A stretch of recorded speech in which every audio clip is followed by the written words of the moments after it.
Podcast Seja Fora do Normal.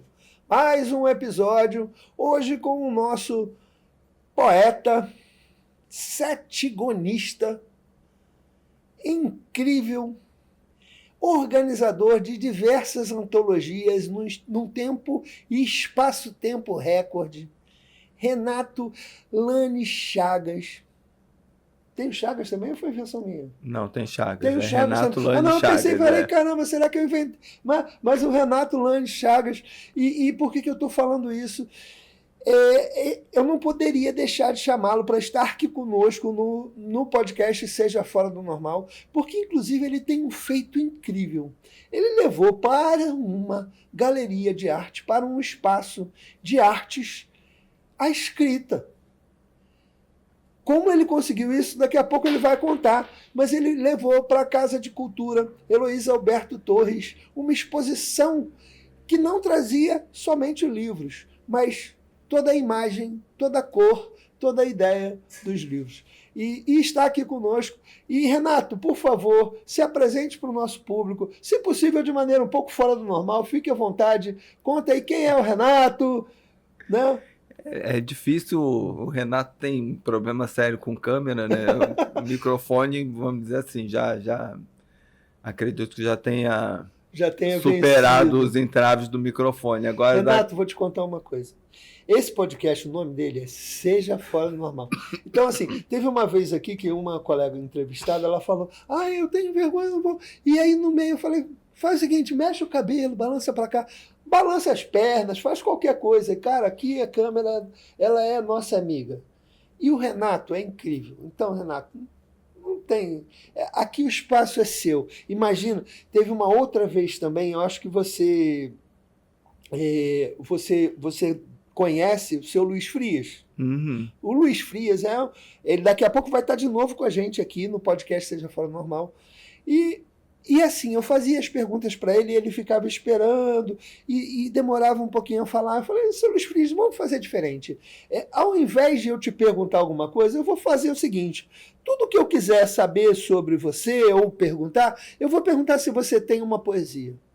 E, rapaz, ele declamou umas 15 poesias aqui, porque o seu Luiz Frias, ele declama as poesias, né? De memória, é uma loucura, é uma máquina poética, né? Além de ser também um artista plástico extraordinário, trabalha com sustentabilidade. Então, assim, do jeito que você, sinta-se à vontade, nós estamos aqui num papo, você é um grande amigo, é uma pessoa que fomenta a arte. Então, a sua fala é importante para o mundo. Então, sinta-se o mais à vontade que você puder, do jeito que você puder, que o nosso público quer te ouvir. Tá Beleza? certo. Bom, eu comecei, na realidade, não tinha pretensão de ver a coisa tomar o vulto que tomou, né? Eu comecei a escrever em fins de 2022 e comecei pela prosa. Comecei escrevendo crônicas do que eu via acontecendo no ambiente escolar onde eu estava recém-inserido, no município de Silva Jardim. E por sempre ter gosto pela história do Brasil, eu comecei a criar meus contos baseados na história do Brasil. E de uma forma, como você já pincelou aí, você já tomou conhecimento desse jeito, de forma totalmente desgovernada. Escrevia uma crônica atrás da outra, um conto atrás do outro, e comecei a sondar os parentes próximos que eram da área para me dizer se o que eu estava escrevendo estava ruim ou eu poderia seguir adiante. Como eles, com muita experiência, né? Minha tia trabalhou na área editorial durante muitos anos e o meu tio tinha feito faculdade de letras, quando os dois deram o sinal verde, aí a coisa continuou indo embora. O grande problema, que é o problema ainda até hoje, é a questão dos valores para você conseguir transformar a obra em obra física, né? Então, eu segui escrevendo contos, escrevendo crônicas, porque esse sistema de autopublicação da Amazon, você consegue fazer a publicação sem gerar nenhum tipo de custos. e fui vendo um público crescente de leitores, né, desse material que eu produzia, mas não via, né, o meu primeiro conto é a história de um padeiro, de forma bem resumida, a história de um padeiro que sai do Rio de Janeiro e vai construir padarias justamente em Angola. De Angola ele vai para Moçambique, de Moçambique ele queria chegar até Macau, mas aí ele não consegue, o tempo, né, como não para de passar para nenhum de nós, chega para ele também, a velhice chega e ele não consegue fazer o intuito de chegar até Macau. E, no entanto, nenhuma dessas crônicas e nenhum desses contos eu via chegando nos outros países de língua portuguesa, nem em Portugal, nem em Angola, nem em Moçambique, e via os contos chegando em países onde eu nunca imaginei que eles fossem chegar. Por exemplo? Chegando Alemanha, né? chegando na Alemanha, chegando na Itália, chegando nos Estados Unidos, chegando na Ásia, inclusive, chegando no Japão, chegando em outros países da Europa, não com tanta intensidade quanto chegou na Alemanha e na Itália, né? Mas em outros países da Europa também, Holanda, e alguns outros países, Espanha, e alguns outros países que agora vão acabar fugindo da memória. Sem problema. Até que chegou em julho de 2023, eu comecei a pesquisar e juntar um material para escrever o primeiro romance. Porque já havia, né, de forma... Todo meu estudo literário é sempre feito de forma amadora, mas já havia feito uma sondagem em que, basicamente, vamos dizer assim, não me pergunte por quê, eu não sei a explicação disso, mas as pessoas com quem eu consegui que me desse algum retorno falavam duas coisas com as quais hoje em dia eu literalmente, né, pelo andar da carruagem, botei por terra, que era: se você começou a escrever num nicho, fica nesse nicho, não saia desse nicho. Se você começou a escrever prosa, não vá para poesia. Se você começou a escrever poesia, não vá para prosa, porque dificilmente a pessoa consegue fazer um bom trabalho nos dois. Só que quando chegou em julho de 2023, eu tinha reunido material para escrever o romance, só que eu falei, para eu ler esse material todo, sentar e escrever a história que eu pretendo escrever, eu vou gastar em 1 ano, pelo menos, sem escrever absolutamente nada. E eu já, vamos dizer assim, embora todo mundo diga que você está novo, para mim eu já estava muito velho, porque eu já tinha começado velho, né? Eu já tinha começado na casa dos 40. Basicamente todo mundo que eu via, ou que eu tinha contato, tinha começado a escrever muito, muito cedo, né? Ainda na adolescência. E não conhecia, não calhou de conhecer e ter nenhum Renato, contato. você está bem aberto. Vou te contar que o meu primeiro livro, o Seja Fora do Normal, né, eu lancei com 59 anos. Eu comecei a escrever ele um pouquinho mais cedo, mas o lançamento dele foi esse ano, 4 e 6 de fevereiro desse ano, em Niterói, no Rio de Janeiro, e eu com 59 anos. Então eu comecei. Você está muito bem, você começou com 40, muito mais tempo do que a gente. Não, com certeza. Aí, em razão disso, aí eu desisti do romance e comecei a escrever poesias. E aí, por uma outra história muito longa, né, uma outra série de dificuldades, comecei a publicar em grupos no Facebook, e aí comecei a ver acontecer de aparecerem os colegas justamente desses outros países falantes de língua portuguesa. Primeiro foi uma moça de Angola, depois vieram algumas pessoas de Moçambique, e aí a coisa começou daí. E chegou em abril de 2024, eu já tinha escrito alguns livros com alguns colegas, tanto do Brasil, quanto de Angola, quanto de Moçambique. Eu queria entender um pouquinho melhor isso, Renato. O Renato, ele realmente...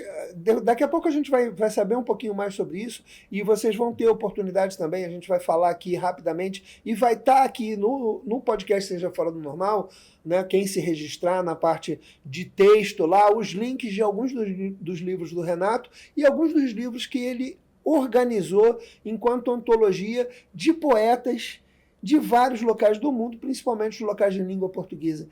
Mas eu queria entender, Renato, você me contou que o teu primeiro conto ele já passeava fora do Brasil, né? Sim, Em sim. Angola já, né? Sim. Em Angola, o teu primeiro conto é uma história que viaja para lá.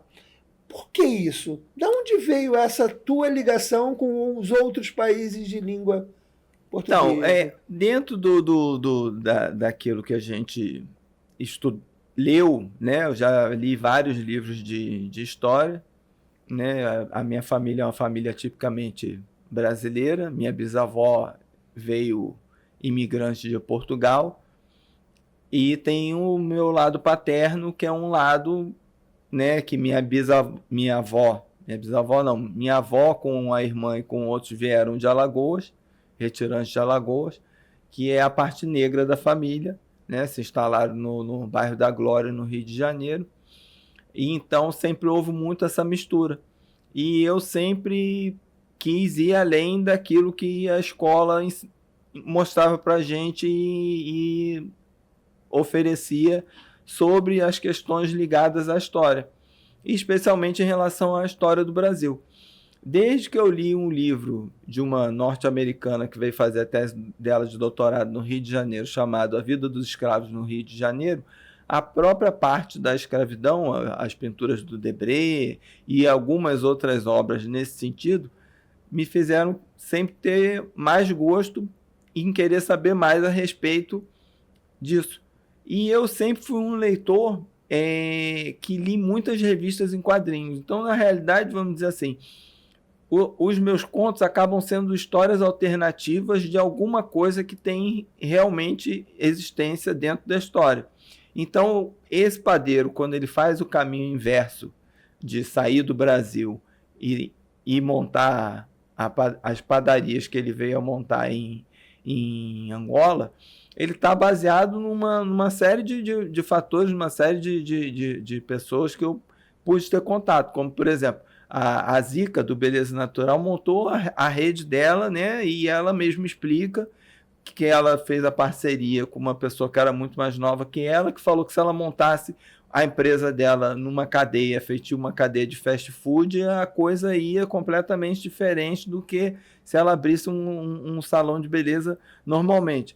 Uma série de TV Escola que também influenciou muito na história desse primeiro conto é uma série que se chama Retornados, onde eles pegam brasileiros, vamos dizer assim, e levam para a África, e esses brasileiros têm contato com o quanto teve de influência da cultura do Brasil em determinados países falantes de língua portuguesa na África.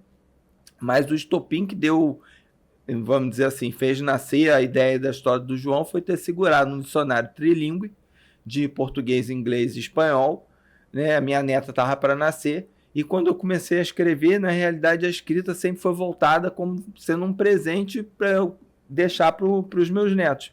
Então, vamos dizer assim, como já sempre, né, tive esse gosto, embora sempre tenha ouvido muito isso também, a leitura de história, dependendo do livro, você pegar uma leitura muito pesada, eu quis fazer dos contos uma coisa que fosse uma leitura mais agradável, mais leve e que tivesse muita base histórica também junto, né? E então, vamos dizer assim, o João tem muito, muito disso. E depois do João vieram vários outros, e eu, vamos dizer assim, cada um deles, dos contos, eu acabo fazendo muito referência do material mesmo, uma vez que eu tenho material em casa, né, o livro em casa que serviu de apoio para ser a base daquela história ali que está sendo contada, né?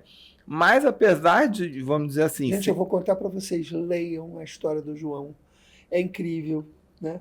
Eu fui presenteado pelo Renato com a possibilidade dessa leitura e assim, e várias outras. E eu fico encantado, porque realmente o Renato está aqui hoje não é por acaso. Eu tenho um amor gigante pela educação, vocês já me conhecem, já assistem o podcast, sabem? Mas o Renato tem esse poder de trazer algo que a princípio é tão pesado, né? E a história ela traz fatos que alguns são velados, inclusive, propositalmente velados para que a gente não conheça ou não perceba, mas ele traz isso que é necessário da realidade para uma linguagem coloquial, para uma linguagem leve e para um jeito até agradável da gente perceber as diversas situações propostas. Então, eu sou seu fã, Renato. Obrigado. Tenho curtido bastante as leituras que tenho feito, mas principalmente, assim, te conto que esse teu trabalho, assim, a despeito de tudo, eu queria que você contasse um pouco mais sobre isso, porque eu acho isso de verdade muito fora do normal. Depois eu vou te perguntar sobre isso.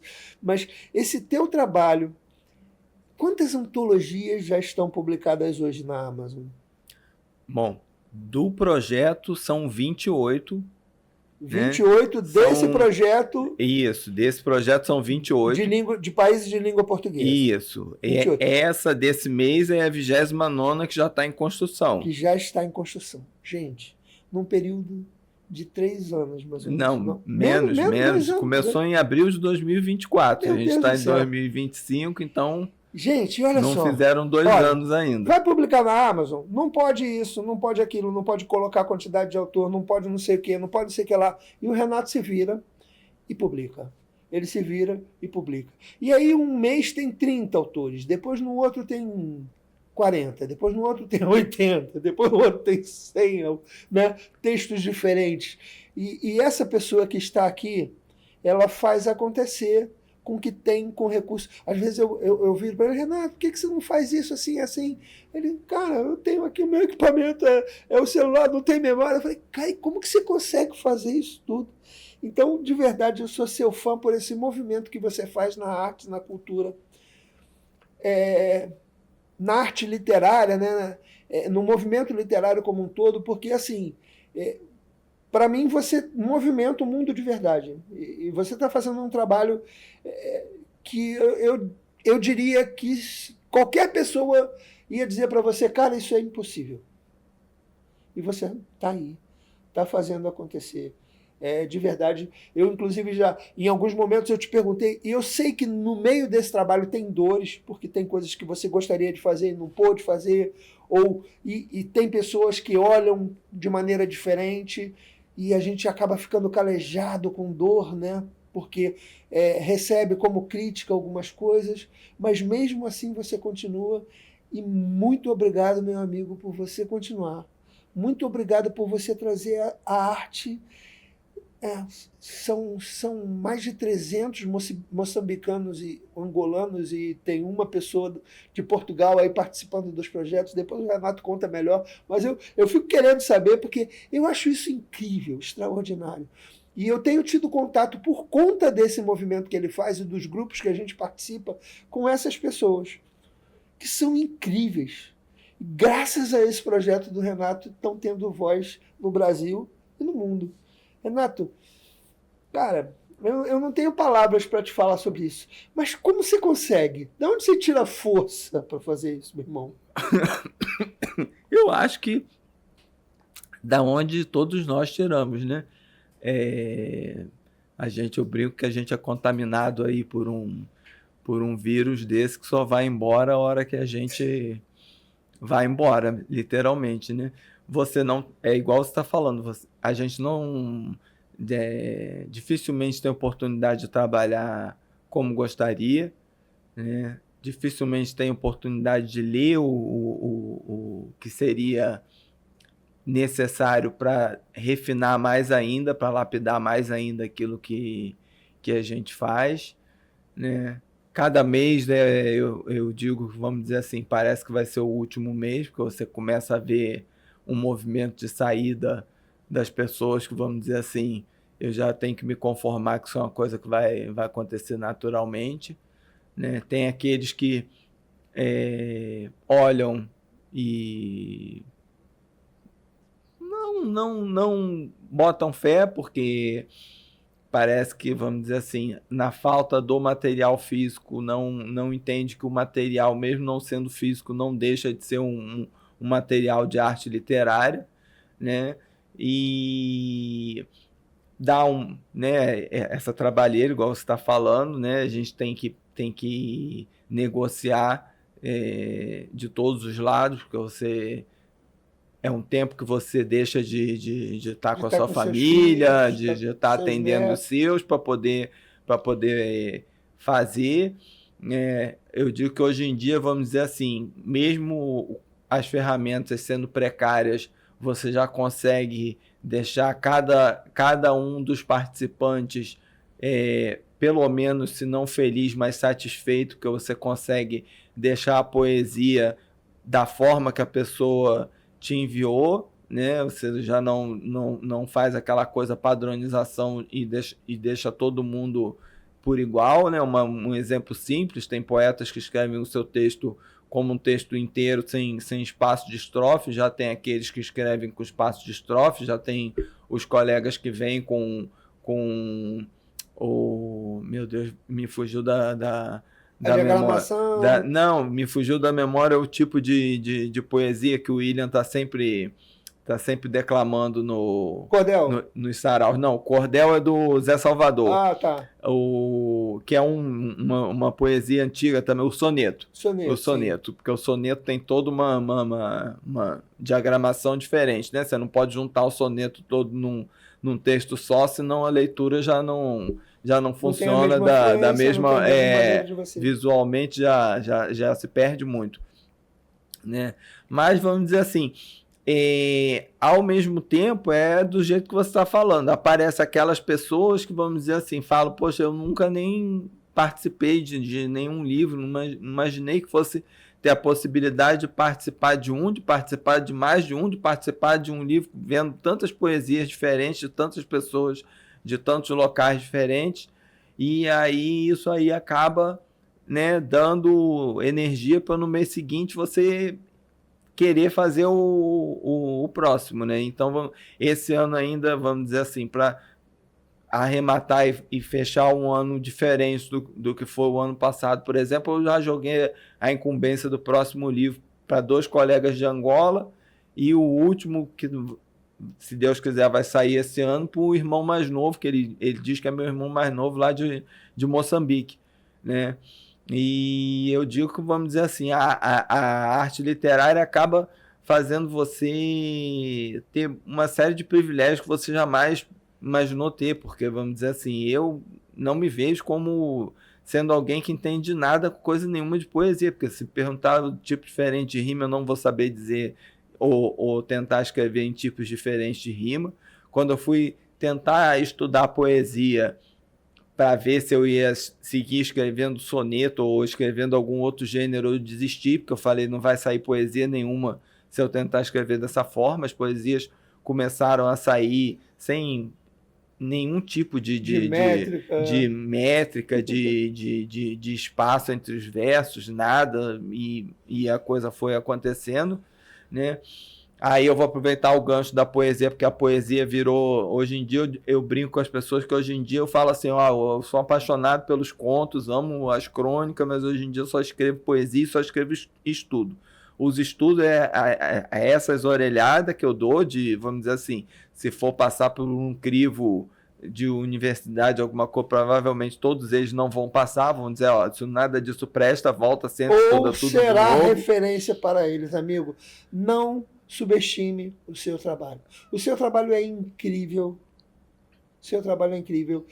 O Renato tá falando isso, né, por conta de não ter essa formação, mas eu vou contar para vocês. Ele é um autodidata, é uma pessoa que busca informação o tempo inteiro e mesmo estando na academia, mesmo sendo um acadêmico, eu digo para você que não existe um trabalho seu que não possa ser observado, apreciado e usado, inclusive como referência, pela academia, por um acadêmico qualquer, seja pós-graduado, mestrado, doutorado, pós-doutorado.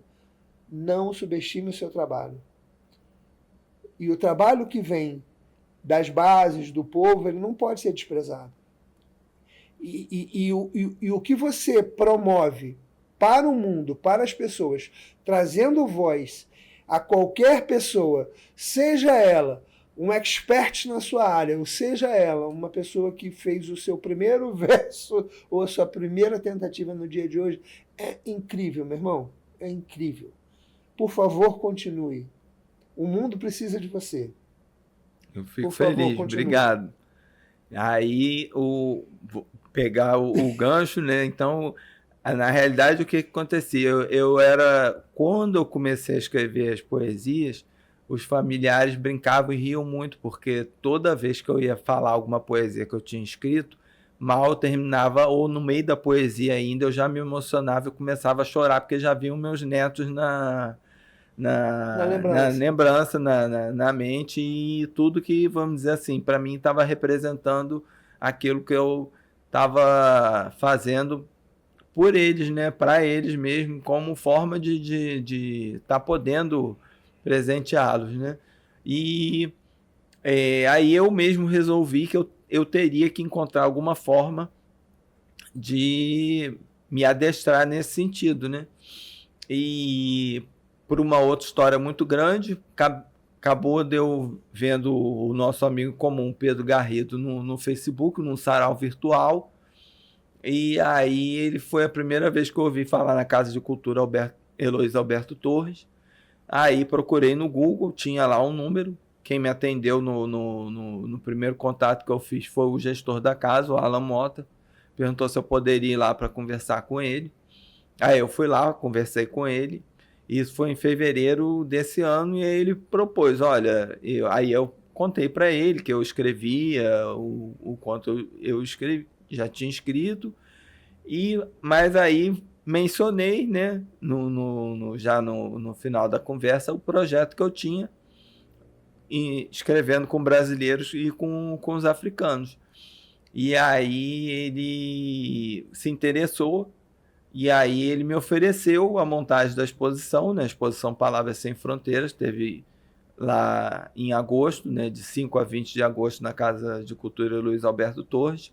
E aí ele falou, olha, você vem aqui, participe do sarau, que todo mês tem o sarau. E aí, quando tiver uma data propícia, a gente vai montar a exposição para você na sala aqui do artista local. E aí eu comecei, né? O primeiro sarau estava muito nervoso, no segundo já estava um pouco menos nervoso, e as coisas foram fluindo nesse sentido. E a exposição? Né? Bom, isso eu quero contar para vocês, porque isso é de verdade incrível. Porque, olha só, imagina uma exposição literária num espaço onde normalmente são colocados e expostos objetos ou fotos ou imagens. Livros, raramente, né? A não ser que os livros como objeto de exposição. E aí o Renato traz a ideia de uma exposição, e os livros dele não eram físicos. Os livros, né? As antologias que ele ajudou e organizou e promoveu, onde estavam também os trabalhos dele, eram livros virtuais, livros online publicados na Amazon. Expor o quê? Eu fiquei me perguntando. E a exposição foi incrível. Conta um pouquinho sobre isso, Renato. Então, eu digo que o Alan, né, numa felicidade muito grande, entendeu justamente a dimensão e o tamanho do projeto, daquilo que estava sendo feito.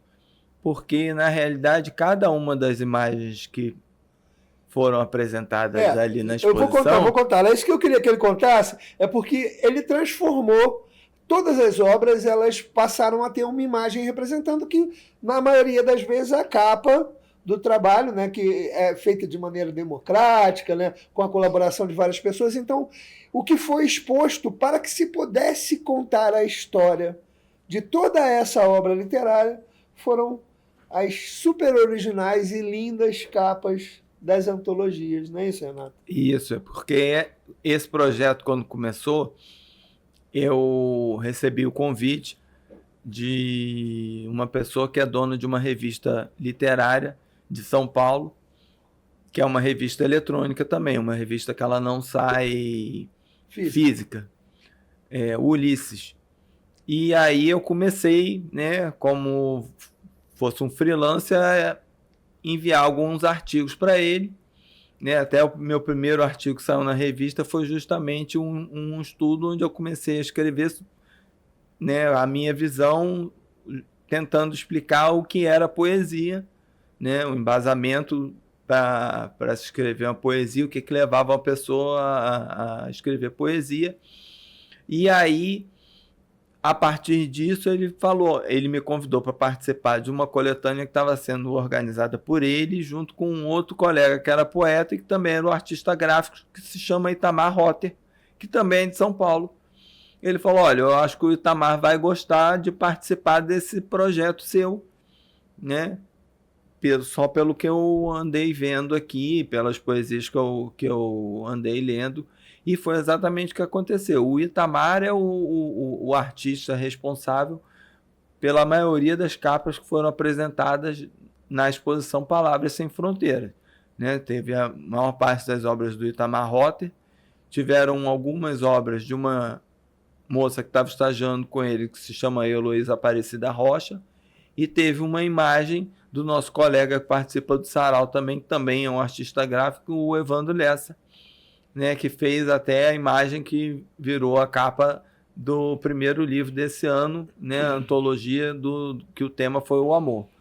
Mas o Itamar Rotter é aquela pessoa que, vamos dizer assim, você entra em contato com ele 8 horas da manhã e fala com ele: olha, eu estou com a ideia de escrever um livro sobre, como foi o caso, sobre frutas, e no mesmo dia, poucas horas depois, ele já está te dando ali mais de 10 opções de imagem para você escolher a imagem que vai ser trabalhada. Hoje em dia, assim, quando a gente começou o trabalho do Itamar era em cima, vamos dizer assim, de uma imagem. O primeiro livro do projeto, por exemplo, eu peguei uma imagem do banco de imagens da Amazon, o livro se chama Intenso Magnetismo das Palavras. Então eu peguei a imagem lá que para mim poderia ser mais fácil do leitor entender dentro do banco de imagens que tinha da Amazon, que era uma fotografia de um monte de pregos. Aí ele pegou, né, eu tenho uma outra imagem aqui para você usar na sua capa. Aí ele criou a imagem de um livro, como se fosse um grande ímã, trazendo para perto dele esferas de metal, distorcendo borrachas e vários outros elementos para dar a ideia do magnetismo, né? E em cima de outras capas que tinham sido feitas no banco de imagens da Amazon, ele também colocou a arte dele, e aí ele passou a ser o principal capista do projeto em si. Já entrou até um quarto, que é esse irmão mais novo que eu digo, de Moçambique, que ele também tem um trabalho de arte abstrata, né? Mas aí já são quadros mesmo, e ele falou: olha, escolhe uma das imagens dessas últimas obras que eu fiz para ser a capa de um dos e-books, que foi a capa do Neblina de Palavras. Maravilhoso. E aí essas capas viraram, né, o xodó e o ponto de partida para que o Renato e as pessoas que estivessem lá pudessem contar sobre Palavras Sem Fronteira, todo esse projeto que vem acontecendo ao longo dos últimos 2 anos, né? Sim, sim. Aí quem fez a montagem, né, a divisão de como foram colocadas as imagens lá foi a dona Aurora, a senhora que já trabalha lá na casa de Heloísa Roberto Torres também, fazendo as montagens das exposições. Por sugestão dela, eu levei uma parte de livros meus, tanto os livros que eu tinha participado, né, com algumas poesias, essa que eu mencionei lá, organizado pelo Itamar Rotter, e outros 3 livros, sendo um deles o que o Pedro Garrido foi o organizador, o primeiro do Sarau Universos Livres, mais outros 2 livros que eu tive oportunidade de participar, um deles o livro de 2 cetígonos, né, desse estilo de poesia de 7 versos. Isso é uma outra coisa, né? A gente já pode começar a caminhar por aí, porque essa também é uma... eu apresentei aqui no início o Renato como cetigonista. Você pode explicar para o público o que é isso aí? Conta para mim. Sim, o cetígono é um estilo de poesia que foi desenvolvido aqui no Brasil, em Pernambuco, né, pelo Admauro e mais outros 2 poetas que já vinham trabalhando com ele também. e é uma poesia de 7 versos que, na realidade, ela tem que ter 3 poesias em uma, né? Você tem que ter uma ideia do primeiro com o 7º verso, que eles intitularam de versos polares, né? Um para representar o Polo Norte e outro Polo Sul, e os 5 versos da parte central, né? Do 2º até o 6º verso, eles ganharam o nome de versos nucleares. Então, os versos polares têm que conversar com os versos nucleares e, ao mesmo tempo, todos os 7 versos lidos como se fosse uma poesia normal têm que formar uma ideia. Então, na realidade, você tem que ter 3 ideias dentro de uma ideia Isso só. é um grande desafio, né? Aparentemente parece que é simples, mas realmente vira um grande desafio, né? E daí vieram outras variantes, porque começaram a fazer cetígonos concatenados, que você concatenava o último verso do primeiro com o primeiro verso do segundo, e assim sucessivamente. E ainda fizeram outras variações por conta disso, mas tão logo eles lançaram o primeiro livro, né, que ganhou o nome de Cetigonando a Vida, eles cancelaram com o grupo. Eu achei que eles fossem dar continuidade, né? Mas aí, mesmo sem ter a referência, porque nesse primeiro livro eles montaram uma comissão, então os cetígonos passavam pela comissão, se tivesse algum erro, eles mandavam você de volta para você fazer a correção ou fazer uma sugestão de você fazer a troca, né? E aí eu criei uma outra série, aí por conta de uma das principais pessoas que estava trabalhando em cima, ela falou, olha, você está escrevendo suas poesias com 7 versos e tal, eu só peço que você não coloque o nome de cetígono, porque se não passar por um crivo de quem está dizendo se isso aí realmente é um cetígono ou não, calha de poder estar bonito, ser uma poesia de 7 versos bonito, mas não ser um cetígono. Só que nas minhas coisas, como tudo eu escrevo pouca coisa, para não dizer o contrário, enquanto o grupo estava existindo e eles estavam formando esse primeiro livro, eu já estava terminando o meu, que eu encasquetei que cada um dos livros dedicados aos cetígonos iam ter 70 poesias em cada um, pelo menos. Então eu já tinha terminado primeiro, antes de sair de Cetigonando a Vida, e hoje em dia tem uma série com 20 livros, que eu chamei de poucas palavras, em cada um deles tem pelo menos 70 poesias, e nos últimos eu já cansei e fui desistindo de colocar só cetígonos, porque eu criei um grupo voltado para os cetígonos, mas os cetigonistas do grupo que eu criei não quiseram levar tão adiante assim a questão dos cetígonos. Estamos lá fazendo conta-gotas, diminuir um pouquinho, mas estamos aprendendo. Sim, né? sim. Já tem um outro estilo de poesia aí novo, né, que você tem que escrever baseado na poesia concreta. Então a poesia ela tem que imitar como se fosse uma cascata, né? É catadupa, porque eu já falei o trocadilho com o nome errado, ainda postei lá no grupo, falaram, ué, mas você tá xingando aqui? Eu falei, não, foi sem querer, o corretor acabou comigo. Aí esse estilo, vamos dizer assim, aí tem, dentro desse estilo tem vários, aí a criadora colocou lá que na terça-feira, por exemplo, as poesias têm que ser tercetas, na quarta-feira tem que ser quartetas, na quinta-feira tem que ser quintetas, na sexta-feira é dedicada ao coletivo, e aí a gente vai só batendo cabeça, porque você começa a escrever, os outros, tá errado aqui, aí tem que corrigir ali, aí você vai e tem que tentar ajustar e vai virando um outro estilo de poesia, e aí você, quando você vê, você está escrevendo lá uma atrás da outra, né? Porque ela abriu como se fosse uma oficina para futuramente já estar pensando em fazer a formação do livro desse estilo disposto, também. Né, irmão, a se reinventar. Deixa eu te fazer uma pergunta agora que é praxe aqui do nosso podcast. Renato, o que é para você ser fora do normal? Olha, eu acho que muito do ser fora do normal é justamente você abrir mão daquilo que seria, entre aspas, normal, visando justamente aquilo que você só consegue fazer por ser fora do normal. Então, eu vou dar um exemplo prático. Pouco antes de eu começar a escrever, eu passei a frequentar espaços onde você ou tinha acesso a livros de forma gratuita, ou você pagava um valor módico pelas obras literárias.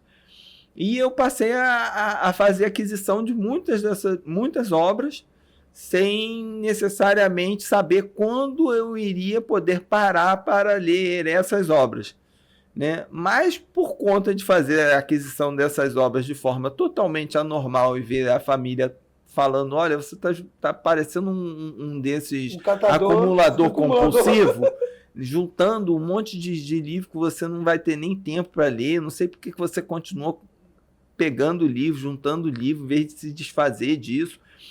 E aí, vamos dizer assim, dentro dessa sistemática, vários livros que eu tenho, por exemplo, eu tenho um livro inteiro de poesias que eu dediquei a fotografias da floresta amazônica.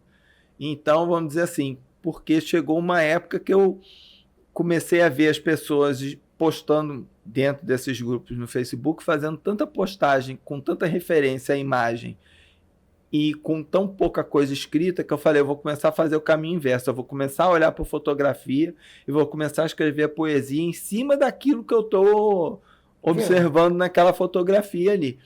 E por conta justamente de hoje em dia ter um acervo de livros, porque fotografia sempre foi uma outra paixão já desde a adolescência, tem uma boa quantidade de acervos de livro, não só de fotografias, como de referências de pintores e de outras artes plásticas, que você acaba colocando a imaginação para viajar de forma mais anormal ainda do que seria o normal. Então, vamos dizer assim...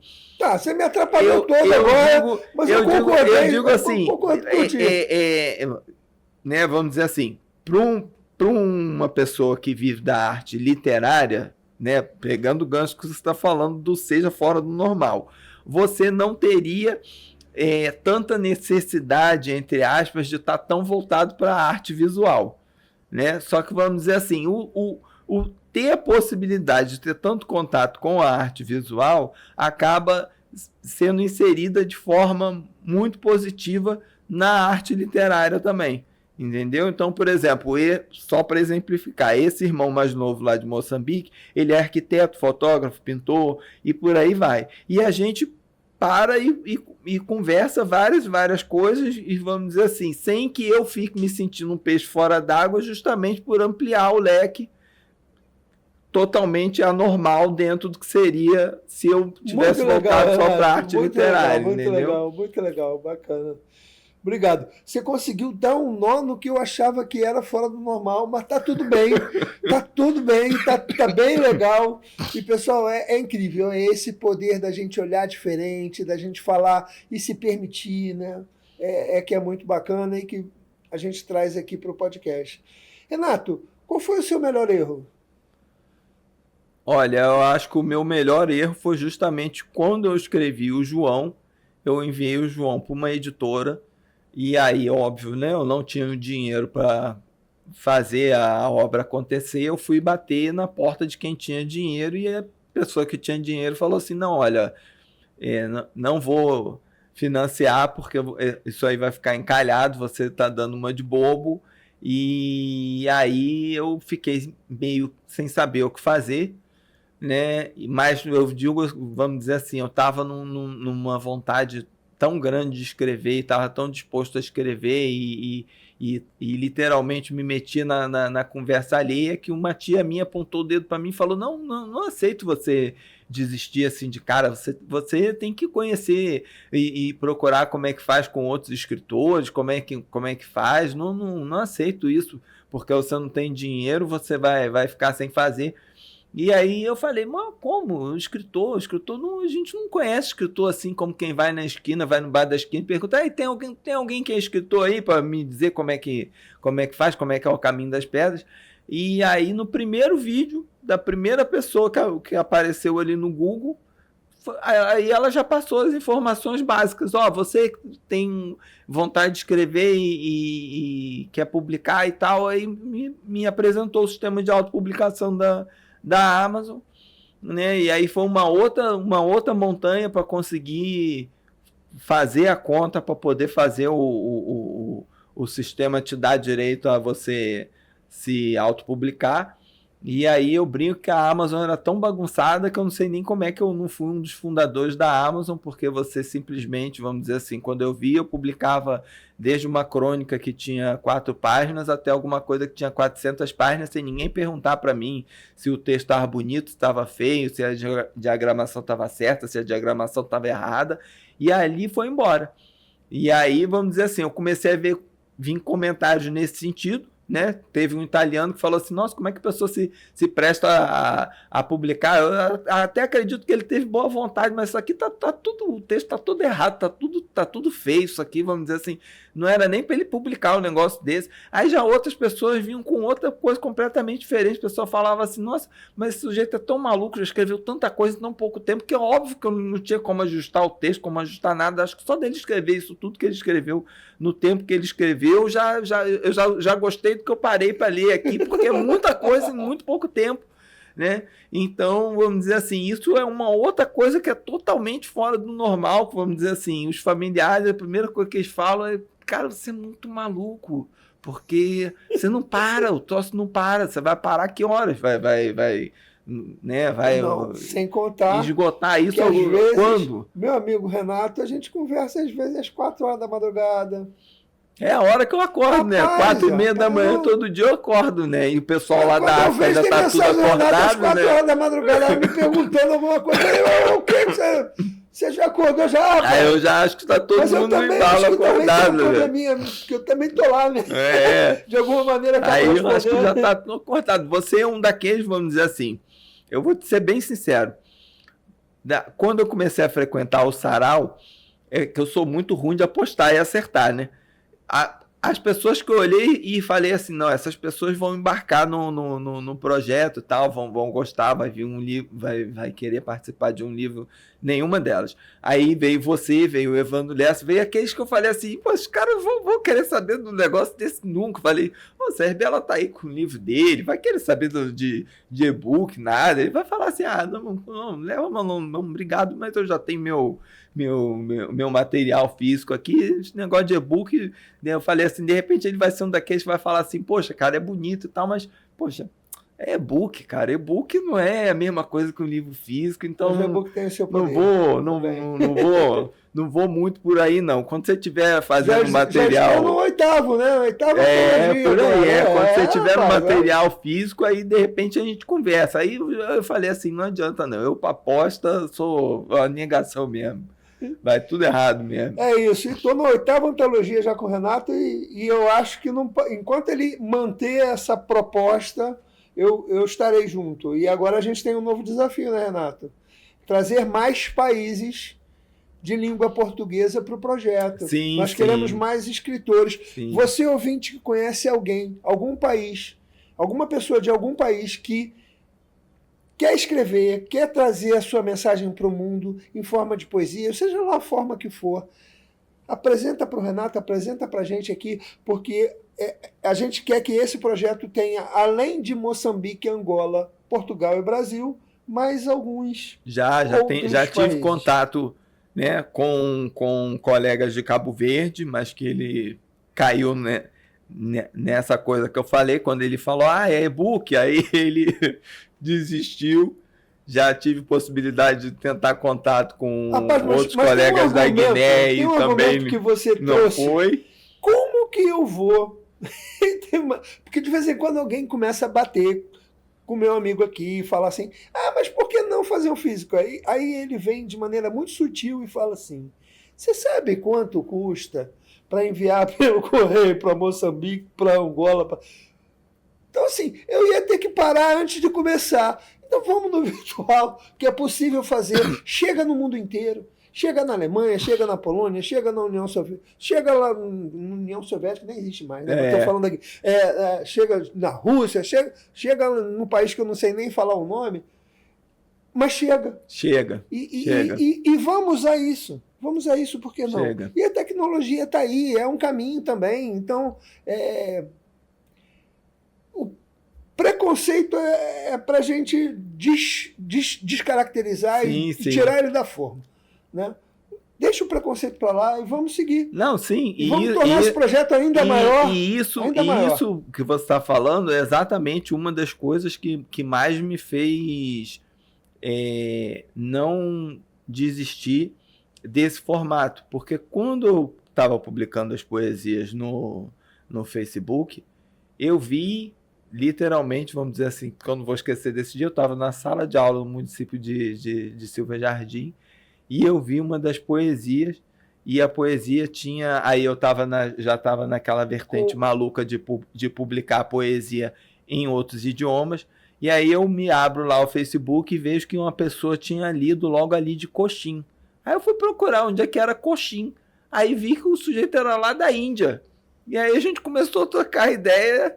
E a poesia estava em alemão. Aí ele baixou até um dos e-books em alemão. Eu falei assim, pronto, isso não tem mais. Aí de coxinha eu vi poesia chegar na Argélia e por aí vai. Os e-books mesmo já teve. Eu brinco que, vamos dizer assim, os e-books rodaram o planeta inteiro. Só não posso contar os polos, que é covardia. Mas eu já vi história chegando na Austrália. Então vamos dizer assim, um conto que eu fiz de referência a vinda da minha bisavó de Portugal para o Brasil, alguém leu em Afrikaner lá na Austrália, avaliou na Amazon, mesmo estando com a configuração toda destrambelhada de qualquer jeito, aquela alma leu e entendeu e gostou, porque marcou com 5 estrelas. Caramba. Senão ele ia fazer igual outros fizeram, ia marcar com uma estrela só, né? Então eu vi, não sei se foi a mesma pessoa, mas pegou um outro e-book que leu não sei quantas páginas lá na Austrália também. Eu republiquei o João em japonês e vi ele sendo baixado lá no Japão e no Brasil, que eu falei, só pode ser alguém de São Paulo, descendente de japonês. O Renato é muito corajoso. Então, vamos dizer assim... Porque ele vai lá, manda o tradutor e publica na outra língua. Né? Quando tem alguém para dar uma orientação, ele também aceita, mas... E mandou a mensagem para o mundo todo. Meu irmão, você está assim, eu sou de verdade muito seu fã. Acho que é um serviço que você faz à humanidade, à literatura, ok? Algumas pessoas vão contestar, porque quem é inovador e quem é fora do normal, sempre vai ter alguém batendo, mas a gente vai lá e cresce. A cada pancada que a gente leva, a gente cresce mais um pouquinho. Meu amigo, infelizmente a gente está chegando no final do nosso podcast. Eu acho que a gente ficaria aqui algumas horas te ouvindo, né, e conversando contigo. Para quem estava com vergonha, quem achava que não tinha problema com a câmera, você está numa desenvoltura. Você está numa desenvoltura incrível, ali. Né, com expressão, com vontade de trazer. Eu continuo fingindo que a câmera não está ali. Então, assim, Renato, um sonho fora do normal. Um sonho fora do normal é realmente ver todas essas obras publicadas em formato físico, no intuito de poder entregar elas em mãos ainda em vida para os maiores, vamos dizer assim, os maiores detonadores de acontecer isso tudo, né? Que se chama literalmente Davi Lucas e Daphne Liz. E eles poderem dizer, vovô realmente não tinha nada de normal. Né? Vovô, né? Vovô realmente não tinha nada de normal. Renato, talvez não todas, mas o que você conseguir transformar, né, vai fazer parte desse seu sonho. Meu amigo, obrigado por você estar aqui.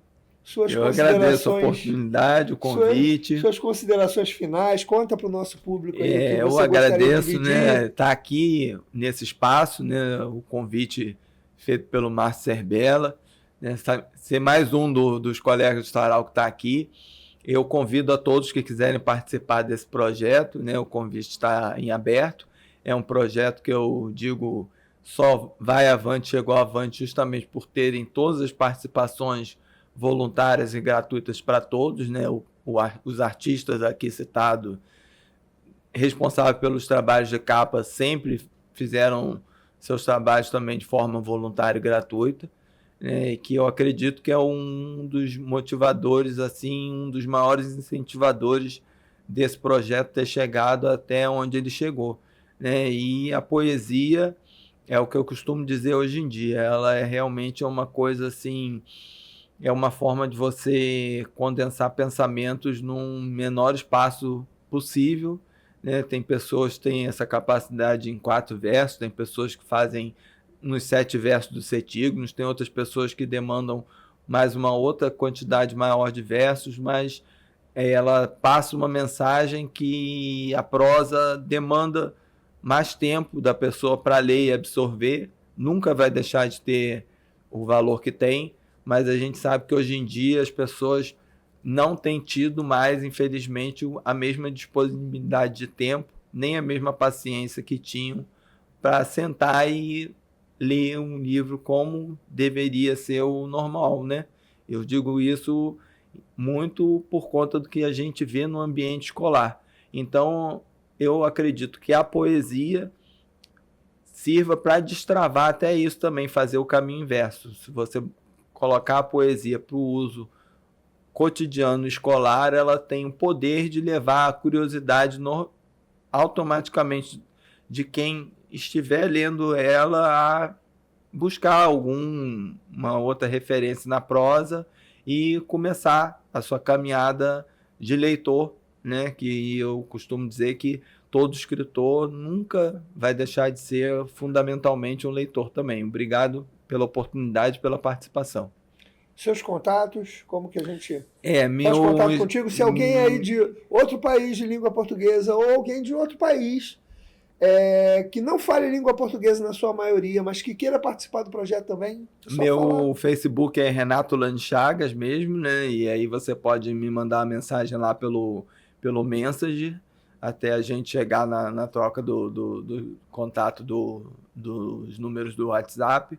E o meu Instagram é o @o Jogo da Velha, Renato Escritor Livros, que também está todo o meu material que já foi de postagem da exposição que já foi mencionada aqui, Palavras Sem Fronteiras, tem várias informações lá sobre os e-books que já foram publicados também, e estão lá, e eu convido todos a darem uma olhadinha na Amazon toda segunda-feira, porque toda segunda-feira tem um material promocional meu lá, seja de conto ou seja de poesia. Livro de graça. São livros gratuitamente, se você baixar, se você ler, se você gostar ou se você não gostar, eu peço que você, sempre que possível, se você tiver uma conta na Amazon, que você faça avaliação do material que você leu, né? Muito obrigado mais uma vez.